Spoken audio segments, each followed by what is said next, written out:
پیارے دوستو، آج کی ویڈیو میں ہم آپ کو غازی عباس علمدار کی پیدائش سے لے کر وفات تک کی زندگی کے بارے میں مکمل معلومات فراہم کریں گے، لہٰذا اہل بیت سے پیار کرنے والوں سے گزارش ہے کہ اس ویڈیو کو آخر تک لازمی دیکھیے گا۔ غازی عباس علمدار کی ولادت 4 شعبان 26 ہجری کو ہوئی اور سرکار غازی عباس علمدار 61 ہجری کو اس دنیا سے تشریف لے گئے۔ آپ کی شہادت میدان کربلا میں یزیدیوں سے جنگ کے دوران ہوئی۔ غازی عباس علمدار مولا علی کے صاحبزادے ہیں اور آپ کی والدہ کا نام حضرت فاطمہ ہے، اور آپ کی والدہ کی کنیت یہ ہے وہ ام بنین ہے، لیکن دنیا داری عباس علمدار کو مولا علی کی اولاد کی نسبت سے جانتی ہے۔ غازی عباس علمدار حضرت امام حسین کے صرف کہنے کے لیے ستیلے بھائی ہیں۔ غازی عباس علمدار حضرت علی رضی اللہ تعالی عنہ کے ہم شبیہ تھے۔ آپ کا نین و نقش سرکار مولا علی کے جیسا تھا۔ آپ کا قد کافی اونچا تھا۔ آپ کا حسن یہ تھا کہ آپ بے حد حسین و جمیل تھے۔ غازی عباس علمدار نے 12 سال کی عمر میں پہلی جنگ لڑی۔ غازی عباس علمدار سیدہ فاطمہ رضی اللہ تعالی عنہا کی دعاؤں کی برکت سے پیدا ہوئے تھے۔ جب حضرت فاطمہ رضی اللہ تعالی عنہا کا آخری وقت قریب آیا، جب آپ اس دنیا سے تشریف لے جانے والی تھیں، تو آپ امام حسن اور امام حسین رضی اللہ تعالی عنہ کو نہلا رہی تھی۔ حضرت فاطمہ رضی اللہ عنہا نے اپنے دونوں بیٹوں کو سجا دیا اور حضرت فاطمہ رضی اللہ تعالی عنہا حضرت علی سے ارشاد فرمانے لگی کہ اے علی، اب میرا وقت قریب آ گیا ہے اور میں اس دنیا کو چھوڑ کر جانے والی ہوں۔ میرے بابا رسول اللہ صلی اللہ علیہ وآلہ وسلم جس تاریخ کی نشاندہی کر گئے ہیں وہ تاریخ موجود ہے۔ اللہ کے رسول نے مجھے کہا تھا کہ بیٹی رمضان کی 3 تاریخ کو تم اس دنیا کو چھوڑ کر چلی جاؤ گی، اسی لیے میں آخری بار اپنی جگر کے ٹکڑوں کو اپنے ہاتھوں سے تیار کرنا چاہتی ہوں، کیونکہ اب سے کچھ لمحے کے بعد میرے بچے یتیم ہو جائیں گے، ان کے سر سے ماں کا سایہ اٹھ جائے گا۔ سیدہ فاطمہ نے اپنے ہاتھوں سے لقمہ بنایا اور اپنے دونوں صاحبزادوں کو کھلا رہی ہیں۔ جب حضرت فاطمہ رضی اللہ تعالی عنہا کی نگاہ امام حسین کے چہرے انور پر پڑتی تو آنکھیں بھیگ جاتی، آنسوؤں کا سیلاب جاری ہو جاتا، کیونکہ حضرت فاطمہ رضی اللہ تعالی عنہا جانتی تھی کہ امام حسین علیہ السلام شہید کر دیے جائیں گے۔ حضرت فاطمہ کو یہ معلوم تھا کہ میرے بیٹے کو 3 دن تک بھوکا پیاسا رہ کر قربان ہونا ہے۔ میری بہنوں اور بھائیوں، ذرا تصور کرے کہ جس ماں کو یہ پتا ہو کہ وہ اپنی اولاد کا آخری بار چہرہ دیکھ رہی ہو، اسے یہ معلوم ہو کہ اس کے جگر کے ٹکڑے کو بھوکا پیاسا رکھ کر قتل کر دیا جائے گا، تو اس ماں کے دل پر کیا گزرتی ہوگی اور ان کی کیفیت کیسی ہوگی۔ لیکن حضرت فاطمہ رضی اللہ تعالی عنہا اس خاندان سے ہیں جن کے خاندان میں پتھر کا جواب دعاؤں سے دیا جاتا ہے، جن کے خاندان کو صبر کے مثال کے نام سے جانا جاتا ہے۔ محمد مصطفیٰ صلی اللہ علیہ وآلہ وسلم کے خاندان کے صبر کا مثال حضرت آدم علیہ السلام سے لے کر اب تک ہے اور قیامت تک رہے گا۔ اللہ تبارک تعالیٰ نے نام محمد مصطفیٰ صلی اللہ علیہ وآلہ وسلم کو لکھ کر قلم ہی توڑ دیا کہ کوئی مصطفیٰ جیسا نہ بنایا جائے گا۔ اللہ تبارک تعالیٰ نے علی کے نام کو لکھ کر قلم توڑ دیا کہ قیامت تک اب علی جیسا کوئی نہیں پیدا ہونے والا۔ اللہ نے فاطمہ کے نام کو لکھ کر قلم کو توڑ دیا کہ اب دوبارہ اس دنیا میں کوئی فاطمہ نہیں آئے گی۔ اللہ نے امام حسن حسین کا نام لکھ کر قلم توڑ دیا کہ اب دوبارہ حسن حسین جیسا دنیا میں دوبارہ پیدا نہیں کیا جائے گا۔ یہ وہ بے مثال ہیں جن کی کوئی مثال نہیں، یہ بے مثال ہیں جنہیں پنجتن کہا جاتا ہے۔ یہی وجہ ہے کہ جب حضرت آدم علیہ السلام نے پہلی بار اپنی آنکھ کھولی تو اللہ کے عرش پہ 5 ناموں کو لکھا ہوا دیکھا۔ حضرت آدم علیہ السلام نے سب سے پہلے جس چیز کو دیکھا تو وہ رسول اللہ کا نام اور اہل بیت کے نام کو دیکھا۔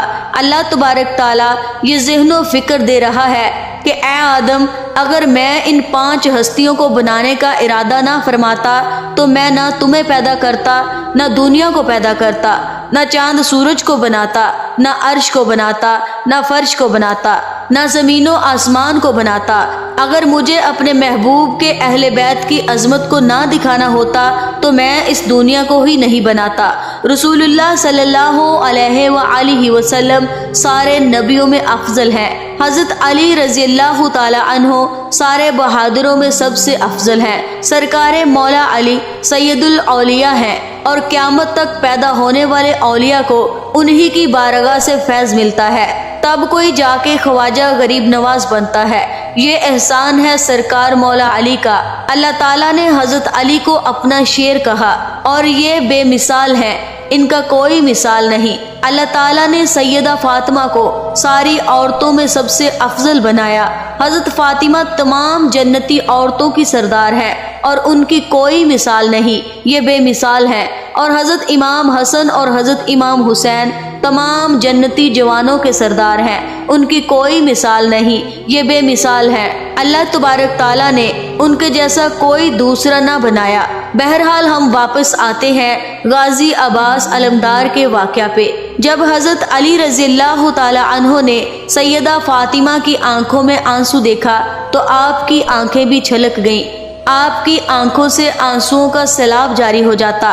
تب حضرت فاطمہ نے حضرت علی سے وعدہ کروایا کہ آپ میری وفات کے بعد دوسری شادی کرنا، اور شادی میں یہ بھی وصیت تھی کہ آپ اس خاندان میں شادی کرنا جس کی نسل بہادروں کی ہو، اس نسل سے جو بیٹے پیدا ہوں گے وہ بھی بہادر ہوں گے، تاکہ میدان کربلا میں جب میرا حسین لڑتا ہوا نظر آئے تو تیرے حسین کا بازو بن کر لڑے، کیونکہ نہ تو اس وقت آپ ہوں گے نہ میرا دوسرا بیٹا حسن ہوگا۔ میں چاہتی ہوں کہ آپ میری وفات کے بعد دوسری شادی کریں۔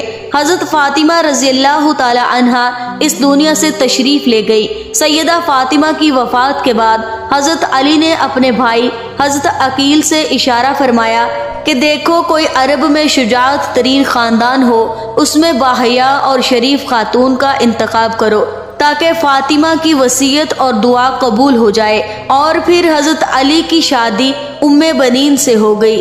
ام بنین حضرت غازی عباس علمدار کی ماں ہے۔ حضرت علی رضی اللہ تعالی عنہ اللہ تبارک تعالیٰ سے دعا مانگا کرتے تھے کہ یا اللہ مجھے عباس جیسی اولاد عطا کرنا جو میرے بیٹے حسین کے ساتھ کاندھے سے کاندھا ملا کر کربلا میں چلے۔ آپ کو یہاں پر ایک اور بات بتاتی چلوں کہ حضرت عباس کے معنی ہوتے ہیں شبیر۔ یہ عربی کے الفاظ ہیں، عربی میں ایک الفاظ کے کئی معنی ہوتے ہیں۔ حضرت علی رضی اللہ تعالی عنہ نے اللہ سے شیر کو مانگا ہے، اور حضرت علی کی دعا کے مطابق حضرت غازی عباس علمدار کا ظہور ہوا، اور انگریزی تاریخ کے مطابق 15 مئی 647 عیسوی کو مکہ کے شہر میں ہوا۔ ان کا نام حضرت فاطمہ نے اپنی وفات سے پہلے رکھ دیا تھا، اور غازی ان کا لقب ہے۔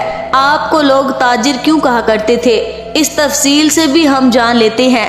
جب حضرت غازی عباس علمدار پہلی بار میدان جنگ میں جا رہے تھے تو حضرت علی نے اپنے ہاتھوں سے تیار کیا، اور حضرت علی نے اپنا امامہ شریف اتار کر عباس علمدار کو پہنایا، اور اپنا پٹکا جسم نفیس پر باندھا، اور اپنی تلوار ذوالفقار کو ان کے ہاتھ میں تھمایا اور گھوڑے پر سوار کیا۔ جب عباس علمدار تھوڑے دور نکلے تو سرکار مولا علی نے آواز دی کہ غازی ذرا پلٹے، تجھے میں جی بھر کے دیکھ لوں، کیا پتا تو واپس آئے یا نہ آئے۔ تو حضرت عباس علمدار اپنے باپ علی سے کہتے ہیں بابا میں آپ کی اولاد ہوں، اگر میں خیبر کی یاد نہ دلا دوں تو مجھے معاف نہ کرنا۔ اسی دن سے آپ کے نام کے ساتھ غازی جڑ گیا۔ دنیا آپ کو غازی عباس علمدار کے نام سے جاننے لگی۔ ام بنین نے اپنے بیٹوں کو یہ نصیحت کی تھی کہ بیٹا دنیا میں مائیں اپنے بچوں کو دودھ اس لیے پلاتی ہیں کہ اس کی اولاد اس کے بڑھاپے کا سہارا بنے، مگر میں نے تمہیں اس نیت سے دودھ پلا کر بڑا کیا تاکہ تم آل رسول کا کربلا میں سہارا بنو، ان کا بازو بننا، تم ان کی غلامی میں اپنی زندگی کو گزار دو۔ تم حسین کو اپنا بھائی نہیں کہنا کیونکہ تم اس کے غلام بن کر رہو گے۔ اللہ کی قسم میں نے تمہیں دودھ اس نیت سے پلایا ہے تم فاطمہ کے لال پر اپنی زندگی قربان کر دو تاکہ تمہاری ماں قیامت کے دن سیدہ فاطمہ کے سامنے سرخرو ہو جائے۔ حضرت علی رضی اللہ تعالی عنہ غازی عباس علمدار کو یاد دلایا کرتے تھے کہ اے عباس، حسین رسول اللہ کا نواسہ ہے اور تم میرے بیٹے ہو، اور تم اپنے آپ کو حسین کا بھائی نہ سمجھنا بلکہ تم غلام کی طرح ان کی خدمت کرنا۔ تو حضرت غازی عباس علمدار بھی اپنے بابا کے قول پر پورا اترے۔ 10 محرم کی تاریخ کو جب جنگ کا آغاز ہوا اور جنگیں ہوتی رہی اور جنگ کے دوران امام حسین رضی اللہ تعالی عنہ نے اپنے بھائی غازی عباس علمدار کو خیمے کا جائزہ لینے کے لیے بھیجا۔ جب غازی عباس علمدار خیمے میں دیکھتے ہیں تو بچے پیاسے تڑپتے ہوئے نظر آ رہے تھے۔ جب سیدہ سکینہ رضی اللہ تعالی عنہا نے اپنے چاچا غازی عباس کو دیکھا تو کہنے لگی، چاچا عباس، میرا 6 ماہ کا اصغر 3 دن سے بھوکا پیاسا ہے، اس کے لیے پانی کا بندوبست کر دیجئے۔ حضرت سکینہ کی یہ بات سن کر غازی عباس کی آنکھوں میں آنسو آ جاتے ہیں۔ غازی عباس امام حسین کی اجازت لے کر مشکیزہ کو لیا اور نہر فرات کی طرف بڑھنے لگے۔ یزیدیوں نے نہر فرات پر قبضہ کر رکھا تھا، سینکڑوں سپاہی دیکھ رہے تھے۔